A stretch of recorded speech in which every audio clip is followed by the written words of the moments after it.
امن کا شہزادہ شہزادہ prince of peace prince of peace prince of peace prince of peace. Welcome back ناظرین، ہم آپ کو بریک کے بعد خوش آمدید کہتے ہیں۔ آپ دیکھ رہے ہیں پرنس آف پیس، اور آج کے پرنس آف پیس میں جس موضوع پر بات ہو رہی ہے وہ ہے خدا کا کلام آسمان پر اب تک قائم ہے۔ ہمارے گیسٹ ہیں پاسٹر خالد پرویز، پاسٹر منیر اور پاسٹر اسلم، اور ہمارے تیسرے گیسٹ ہیں پاسٹر کاشف اسلم گل صاحب۔ میں خدا کی شکر گزاری کرتا ہوں بریک پر جانے سے پہلے ہمارے جو معزز مہمان ہیں انہوں نے بہت خوبصورت طریقے سے اس موضوع پر آپ کی رہنمائی فرمائی، اور جتنے لوگ دیکھ رہے تھے یقیناً انہوں نے برکت کو حاصل کیا ہے۔ گفتگو کو آگے بڑھاتے ہیں اور پھر ہم خدا کے خادم خالد پرویز صاحب کی طرف چلتے ہیں اور ان سے مزید جانیں گے کہ اس موضوع پر وہ ہمارے ناظرین کو کیا پیغام دیتے ہیں۔ Brother ji thank you sir. Welcome. ہم نے بریک پہ جانے سے پہلے جو بات کی تھی میں اس کو تھوڑا سا آگے بڑھاؤں گا، جیسا کہ ہمارے معزز ساتھی جو ہیں پاسٹر منیر صاحب، بالکل، انہوں نے 23ویں آیت کی ایک بڑی اچھی تفسیر بیان کی۔ اس میں انہوں نے تخم کی بات کی ہے۔ جی خدا کا تخم جو غیر فانی ہے وہ ہمارے اندر آ جاتا ہے جب ہم خدا کے بیٹے یسوع کو اپنی زندگی میں لے لیتے ہیں، جب ہم نئی زندگی کا آغاز کرتے ہیں تو پھر خدا کا تخم جو غیر فانی وہ ہماری زندگی میں آ جاتا ہے۔ تو ہم ایک اور آیت کوڈ کریں گے جہاں پر میرے ساتھ دیکھیں خدا کے زندہ مقدس کلام میں سے مقدس یوحنا کی معرفت لکھا گیا خط، مقدس یوحنا کا پہلا خط، اس کے 3 باب اور اس کی 9 آیت کو ہم پڑھیں گے۔ بائبل میں لکھا ہے، جو کوئی خدا سے پیدا ہوا ہے وہ گناہ نہیں کرتا کیونکہ اس کا تخم اس میں بنا رہتا ہے، بلکہ وہ گناہ کر ہی نہیں سکتا کیونکہ خدا سے پیدا ہوا ہے۔ یہ ایسی آیت ہے، اس کو جو صحیح تفسیر بیان کرنا بڑا ضروری ہے، اور بہت سارے لوگ سوال کرتے ہیں کہ جب کوئی شخص خدا میں نئے سرے سے پیدا ہوا ہے تو پھر کیا وہ گناہ نہیں کرتا؟ گناہ تو زندگی میں رہتا ہے، تھوڑی بہت غلطیاں خطائیں ہوتی ہیں۔ تو ہم اس کو جب ڈیپلی جا کے سیکھیں گے تو ہم پاک روح کے وسیلہ سے سیکھتے ہیں کہ جیسا کہ میں نے پہلے بھی اس پہ عرض کیا ہے کہ جب ہم یسوع مسیح کو قبول کر لیتے ہیں اس کا غیر فانی تخم ہماری زندگی میں آتا ہے، اور جب غیر فانی تخم ہماری زندگی میں آ جاتا ہے تو پھر ہم فنا نہیں ہوں گے۔ جب تک خدا کا کلام ہماری زندگی میں ہے تو پھر ہم فنا نہیں ہوں گے۔ کیا بات ہے۔ اور اگلی بات جو ہم سیکھ رہے ہیں وہ یہ ہے کہ پھر لکھا ہے وہ شخص گناہ کر نہیں سکتا۔ اور ہم یہ بھی سیکھتے ہیں، لوگ جو ہے وہ سوال یہ کرتے ہیں کہ بپتسمہ لے کر لوگ چھوٹی موٹی خطائیں کرتے ہیں، گناہ کرتے ہیں، تو یہ بائبل میں یہ لکھا ہوا ہے۔ تو میں اس پہ بات کرنا یہ چاہوں گا کہ ہم اس کو اس کانٹیکس میں لیں گے کہ جو غیر فانی تخم ہماری زندگی میں آ گیا ہے، ایک پرانی شخصیت تھی، پرانی انسانیت تھی، ایک نئی انسانیت ہے۔ پرانی انسانیت باغ عدن سے ملی ہے جس کے اندر گناہ آلودہ زندگی پائی جاتی ہے، لیکن نئی جو انسانیت ہمیں ملی ہے وہ ایسا تخم ہے جو خدا کا تخم ہے، اور وہ تخم اس کے بارے میں اس کے بارے میں خدا کا بندہ، خدا کا رسول، خداوند کا رسول یہ کہتا ہے کہ وہ جو خدا کا تخم ہے، جو نئی انسانیت ہے، وہ گناہ کبھی نہیں کرتی۔ ہاللیلویہ۔ تو ہم سب اس بات کو جانتے ہیں، لکھا ہے کہ گناہ کی مزدوری موت ہے، اور اگر خداوند کا وہ تخم، خدا کا تخم ہماری زندگی میں ہے، وہ گناہ نہیں کرتا تو پھر موت نہیں آ سکتی۔ ہاللیلویہ۔ تو اس لیے جب وہ تخم ہماری زندگی میں قائم ہے اور اس طرح سے ہم کبھی مر نہیں سکتے، بے شک بدنی موت تو آئے گی، لیکن جو دوسری موت کا ذکر ہے، جو خداوند سے ہمیشہ کی جدائی ہے، وہ ہماری زندگی میں نہیں آ سکتی۔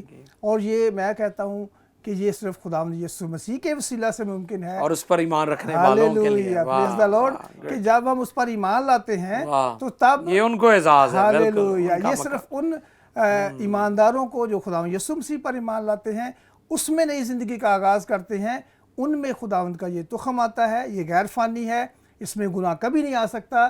جب گناہ نہیں آتا پھر موت بھی نہیں آ سکتی۔ ہاللیلویہ۔